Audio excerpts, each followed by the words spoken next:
माननीय हमारे अध्यक्ष राष्ट्रीय अध्यक्ष शरद पवार साहब,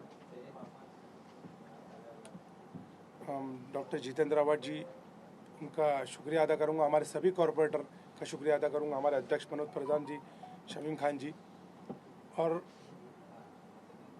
थानेकर की सेवा दोबारा मुझे करने के लिए मेरी पार्टी ने मुझे एक मौका दिया। इसके लिए मैं पूरी कोशिश करूंगा कि अपने इस कार्यभार पे उनके लिए सफल कर सकूं। मोटे मोटे प्रकल्प को छोड़ के थानेकर की जो मूल सुविधा है, रास्ते, पानी, सफाई, आरोग्य, शिक्षा, इन पे हमारा पहला ध्यान रहेगा। घोड़बंदर, कलवा, मुमरा, इन सभी जगहों पे पानी की भारी किल्लत है। आज तक हमारे पास धरण नहीं है, हमको पानी इधर उधर से मांगना पड़ रहा है। पानी की बड़ी परिस्थिति के टैंकर माफियों ने पूरे थाना के अंदर एक जाल बिठा के रखा है। लाखों रुपए का टैंकर खरीद करके लोग दे रहे, एक तरफ थाने महानगर पालिका का बिल भर रहे, दूसरी तरफ उनका लाखों रुपए का टैंकर का बिल हो रहा है। ऐसे ही आरोग्य के विषय, ऐसे ही सफाई का विषय। तो हम लोग मोटे मोटे के प्रकल्प को, ठीक है विकास होना चाहिए, लेकिन मूल सुविधा अगर थाने को ना मिले तो हमारे लिए फिर कोई काम का नहीं है थाने महानगरपालिका। 25 वर्ष ते 30 वर्ष एकच पक्ष आहे तो या ठिकाणी सत्तेवर आहे, त्यांची संख्या मोठ्या प्रमाणात आहे। मागील महासभेत देखील बघितलेलं आहे की कोणालाही बोलू दिलं जात नाहीये। या संदर्भात आपण विरोधी पक्ष नेते म्हणून कशा प्रकारे आवाज उठवणार आहात, कारण सत्ताधाऱ्यांना देखील बोलू दिलं जात नाही असं भाजपने सांगितलं।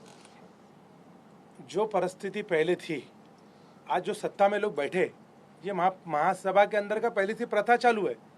जब हम बोलते थे, जब राष्ट्रवादी के 35-40 नगर सेवक थे, तो हम यही तो बोलते थे कि देखिए, चाहे विरोधी पक्ष हो या कोई अपक्ष कॉर्पोरेटर हो, कॉर्पोरेटर चुन के आया अपने लोक प्रतिनिधि, जो वहाँ की समस्या है, थानेकर की समस्या, वो सभागृह में बोलने के नहीं आए।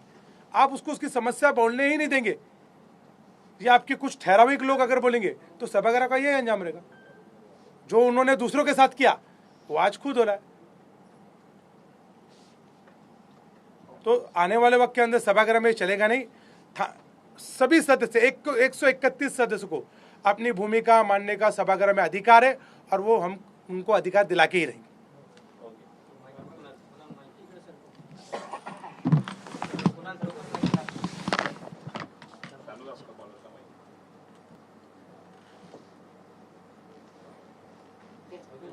सर, पुन्हा एकदा ठाणे महापालिकेमध्ये राष्ट्रवादी शरदचंद्र पवार पक्षाचे विरोधी पक्ष नेते बसलेले आहेत। आपण त्यांना पदभार आज त्यांनी स्वीकारलेला आहे। एक मोठी जबाबदारी सत्ताधाऱ्यांवर अंकुश ठेवण्याची विरोधी पक्ष नेता म्हणून विरोधी पक्षावर असते। विरोधी पक्ष नेता हा एका पक्षाचा नसतो, तर विरोधी पक्ष नेता हा सर्व पक्षीयांचा, जे सत्ताधाऱ्यांच्या विरोधात आहेत, यांनी विरोधी बाकावरनं बसून सत्ताधाऱ्यांवर अंकुश ठेवायचा असतो, त्या सगळ्यांचा नेता हा विरोधी पक्ष नेता असतो। आणि त्याच्यामुळे ही जबाबदारी खूप मोठी आहे। ठाण्यात काळव्यामध्ये आहे, मुंबऱ्यामध्ये आहे, घोडबंदरला आहे, पाणीच नाही आहे। पाण्याची समस्या दिवसेंदिवस वाढत चालली आहे, आणि अनेक वर्ष ठाणेकर पाण्याच्या नावाने बोंबलत आहेत। ठाण्याच्या आजूबाजूला जवळजवळ नाही म्हणायला गेलं तरी 32,000 करोड रुपयाची कामं चालू आहेत, पण त्या 32,000 करोड रुपयाचा 32 रुपयाचा फायदा ठाणेकरांना होणार आहे का? महानगरपालिकेचं मूळ काम आहे वॉटर गटर मीटर। नाल्याची काय परिस्थिती आहे, साफसफाईची काय परिस्थिती आहे, आणि पाण्याचं तर वारंवार बोलून सुद्धा काही सुधार व्हायला तयारच नाही। प्रयत्न हा राहील विरोधी पक्षीयांच्या वतीने, सगळ्या विरोधी पक्षांना एकत्र करून माझी विनंती असेल विरोधी पक्ष नेते आणि सर्व आमच्या सन्माननीय सदस्यांना की सगळ्यांची एक बैठक घ्या विरोधी पक्षांची, आणि पाणी आणि रस्ता ह्या विषयावरती जोरदारपणे सत्ताधाऱ्यांना अडचणीत आणा। मागील अनेक वर्षांपासून पाणी असेल किंवा रस्त्यांचा प्रश्न गंभीर होताना पाहायला मिळतोय। ठाण्याला मुख्यमंत्री पद सुद्धा लाभलेलं होतं, मात्र तरी सुद्धा ठाण्याचा पाण्याचा प्रश्न काही सुटत नाहीये। हा मी विधानसभेत सुद्धा मांडला की प्रत्येक मुख्यमंत्री हा पदी बसल्यानंतर शहरातली जी प्रमुख समस्या आहे ती सोडून घेण्याचा प्रयत्न करतो, पण आम्ही अपयशी ठरलो की आम्ही ठाण्याला धरण देऊ नाही शकलो। पण सर एकीकडे पाणी टंचाई मोठ्या प्रमाणात आहे, तर उच्चभ्रू सोसायटीमध्ये करोडो रुपये खर्च करून देखील टँकर मागवावे लागतात. मी तुम्हाला तेच सांगतो की झोपडपट्टी असो नाही ते हिरानंदानी गार्डन किंवा हिरानंदानी मेडोज असो, कुठेही जा तुम्हाला पाणी नाहीच. मग हे पाणी जातं कुठे? आणि मग एवढं टँकरला पाणी मिळतं तर टँकरमधनं पाणी कुठे येतं? टँकर माफियांची मोठी लॉबी, इथले जे पाणी खात्याचे अधिकारी आहेत ते प्रचंड भ्रष्ट आणि मेन लाईनवर टेपिंग आणि MIDCची आणि कितीतरी लक्ष दक्ष पाणी लिटर पाणी हे अवैध पद्धतीने चोरून घेतलं जातं. ते चोऱ्याही पकडून दिल्या आहेत, त्यांच्यावरती कारवाई पण केली जाते. जर लोकांना भीतीच नाही उरली तर उद्या मेनलाईन मधनं पाणी घरी घेऊन जातील. भीतीच उरलेली नाही. माझी स्वतःची पत्र आहेत, मी स्वतः पत्र दिली आहेत. आणि मी तर सांगितलेली की पाणी चोरी आणि टॅपिंग हे इतर कुठल्याही कायद्यात आणण्यापेक्षा त्यांच्यावर 420 आणि चिटिंगचा आणि चोरीचा दोन्ही गुन्हे दाखल करा. बसू द्या 1-1 महिना जेलमध्ये, मग बरोबर सुधारतील. भीतीच नाही कायद्याची. अर्ध्या तासात जामीन मिळतो. मग काय पाणी चोरी करा आणि ते बिल्डिंग बांधा. कायद्याचा धाकच नाहीये. अनधिकृत बांधकामांबद्दल आपण एवढं बोलत असतो, लावा ना मकोका. ऑर्गनाइज्ड क्राईम आहे तो. शहराचं नुकसान करतात, शहराचं विद्रुपीकरण करतात, प्लॅन पास करत नाहीत, प्लॅनवरती खोट्या सह्या करतात. सगळं करत असताना तो कुठल्या तरी कायद्याचा आधार घेत आपल्या मजुराला आरोपी बनवतो. मालक राहिला लांब. तो मालक आहे त्याच्यावरती गुन्हा दाखल करा ना. अनधिकृत बांधकामांचा जो सुळसुळाट झालाय हा फक्त एखादी हायकोर्टाची नोटीस आली की बस तेवढ्यापुरते 1 महिना वातावरण गरम, वरती खालती धावपळ, परत चढीचूप. कारण का ठाणे महानगरपालिकांच्या अधिकाऱ्यांचं मुख्य स्तोत्र पैसे कमवण्याचं हे अनधिकृत बांधकाम आहे.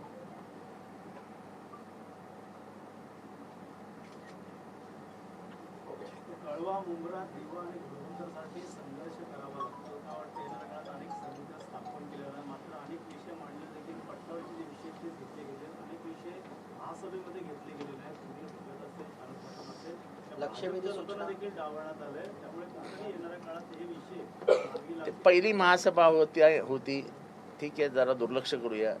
पण येणाऱ्या काळामध्ये असं लोकांना आपापले विषय मांडता आले पाहिजेत. लोक काही स्वतःच्या घरच्या समस्या घेऊन येत नाहीत, ते शहराच्या समस्या मांडत असतात. आणि हे सगळे ज्येष्ठ नगरसेवक आहेत. सुधीर भगत हा खूप ज्येष्ठ नगरसेवक आहे. यासिन कुरेशी हा खूप ज्येष्ठ नगरसेवक आहे. त्याच्या खालोखाल शानू आहे. पण जर सुधीर भगत बोलत असेल तर याचा अर्थ सुधीर भगत हा 2002 बॅचचा नगरसेवक आहे. म्हणजे आज जवळजवळ 25 वर्ष झाली त्याला ठाणे महानगरपालिकेत. त्याचं महत्व हे टिकलंच पाहिजे. महायुतीचा या ठिकाणी झेंडा उडलेला आहे. मात्र झेंडा रोलाय, झेंडा कोणाच्या हातात आणि दांडका कोणाच्या हातात आहे पहिल्या महासभेत बघितलं ना. पहिल्या महासभेतला तमाशा बघितलात ना. सर, अर्थसंकल्पीय अधिवेशन सुरू आहे, मात्र ठाणे महापालिकेच्या तिजोरीत खडखडाट असलेला पाहायला मिळतोय. त्यामुळे येत्या काळामध्ये ठाणेकरांचे हे जे काही प्रश्न महापालिका कर वसूल करायला सुरुवात झाली. असं आहे, पैसे कशावर खर्च झाले हे जरा उघडपणा एक व्हाईट पेपर काढा ना, की ठाणे 3000 महानगरपालिकेत कोटी पैसे कशावर खर्च झाले. SMC ही कंपनी काय ठाणे महानगरपालिकेची जावई आहे काय?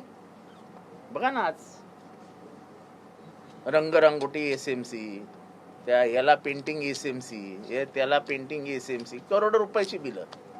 SMC ची चौकशी लावा ना चौकशी.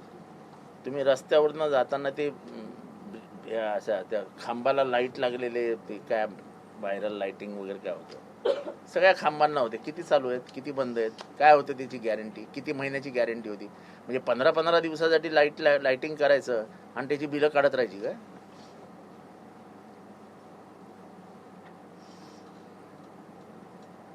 आणि करोडो रुपयाचे ब्रिजेस बांधणारे SMC पेंटिंगचं पण कॉन्ट्रॅक्ट त्यांच्याकडेच.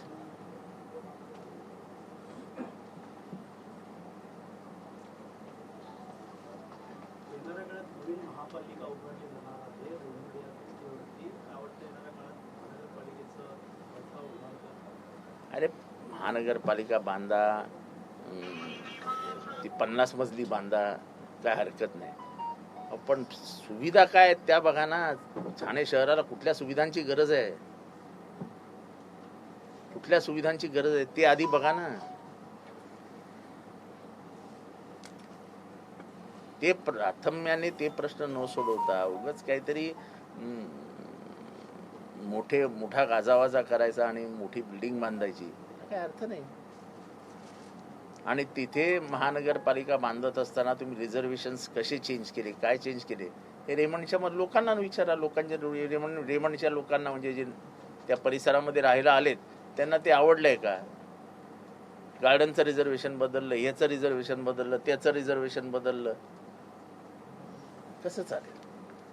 जर वृक्ष प्राधिकरणासंदर्भात मनोजदादांनी आवाज उचललेला होता, आंदोलन केलं होतं. उन्नत महामार्गामध्ये अनेक झाडं तोडली जाणार आहेत.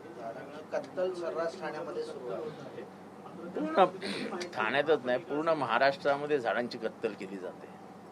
आपल्याला पर्यावरणाविषयी काही पडलेलीच नाहीये. त्या संदर्भात एकच गोष्ट सांगतो. आम्ही गुरुवारी जेव्हा DMC साहेबांना भेटलो होतो त्यांनी सांगितलं होतं की एकत्र आपण पाहणी करू. पण आज त्यांनी आम्हाला पत्र दिलंय की खालच्या 2 अधिकाऱ्यांना पाहणी करून आम्हाला उत्तर द्यायला त्यांनी सांगितलं. म्हणजे जे आपल्याला सांगितलं होतं की एकत्र पाहणी करू त्याच्यातनंही त्यांनी बगल मारलेलं आहे. पण आमचं लक्ष आहे त्याच्यावर. सर, यांच्यावरती मुंबऱ्यामध्ये गुन्हा दाखल करण्यात आलेला आहे. असं आहे की अख्खी BJP एकाच कारणासाठी मुंबऱ्यात येऊन बसली. अख्खी BJP, गुन्हा दाखल झाला नाही.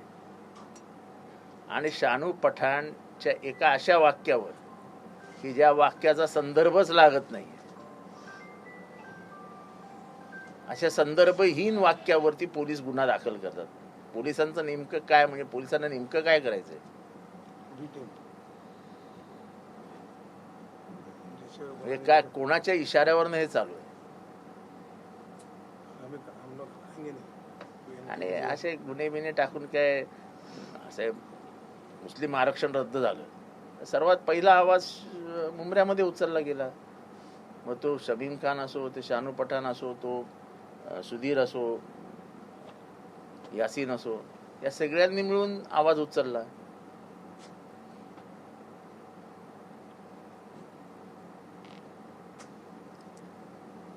त्याचा राग मनात ठेवून कुठला तरी एखादा ज्या वाक्याचा संदर्भही लागत नाही, 1 महिन्यानंतर गुन्हा दाखल. आणि प्रत्येक ठिकाणी गुन्हा कसा काय दाखल होतो. आणि मग अख्खी BJPची टीम येऊन गुन्हा नोंदवा, तेव्हा गुन्हा का नोंदवला जात नाही. शानूला बोलवलं असतं, काय संदर्भ आहे, तू काय बोलला, विचारलं असतं तर ठीक झालं असतं. पण असे किती गुन्हे टाकले तरी काही घाबरणारी टीम आमची नाही. आम्ही लढणार, आम्ही विरोधात आवाज उचलणार. जिथे जिथे अन्याय होतो तिथे तिथे लढतच राहणार. वाहतूक कोंडीचा प्रश्न सुटूही शकत नाही. पुढचे 10 वर्ष ठाण्यामध्ये खोदकाम एवढं चालणार आहे की ठाणेकरांचा जीव मेटाकुटीस येईल.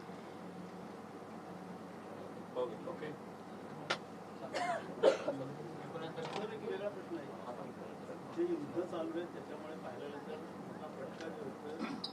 या ठिकाणी जे लोक राहतात, 23 लोक जे ते शापूरचे त्यांना देखील बसलेलं आहे. अनेक लोकांना स्थलांतरित भारतीय देखील आहे. असं आहे की जागतिक पातळीवरची समस्या आहे. इस्रायल अमेरिका विरुद्ध इराण हे युद्ध पेटलेलं आहे आणि त्याचा त्रास अनेकांना होतोय. आणि देव करो आणि ते युद्ध लवकर थांबव अशीच प्रार्थना केली पाहिजे. कारण का याचे पडसाद महागाई, भयंकर महागाई होईल. सोन्याचा भाव काय पेट्रोलचे भाव वाढलेले आहेत. पेट्रोलचे भाव वाढणार, सगळ्याचेच भाव वाढणार. आणि आपल्या माहितीसाठी सांगतो, स्वातंत्र्यानंतर भारताचा सर्वात जवळचा मित्र कोण होता? तो इराण होता. आता भारत काय भूमिका घेतो याच्याबद्दल मला बोलायचं नाही आहे, पण भारताला सर्वात स्वस्त तेल पहिल्यांदा कोणी दिलं असेल तर ते इराणनी दिलंय.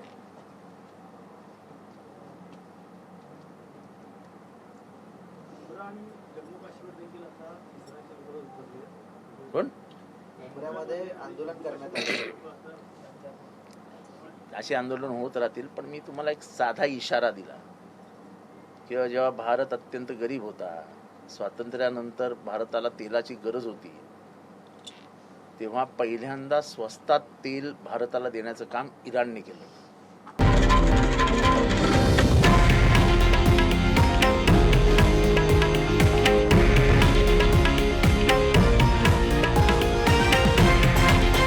हे आहे देशातील नंबर 1 न्यूज नेटवर्क आणि आपण पाहत आहात TV9 मराठी, एकमेव.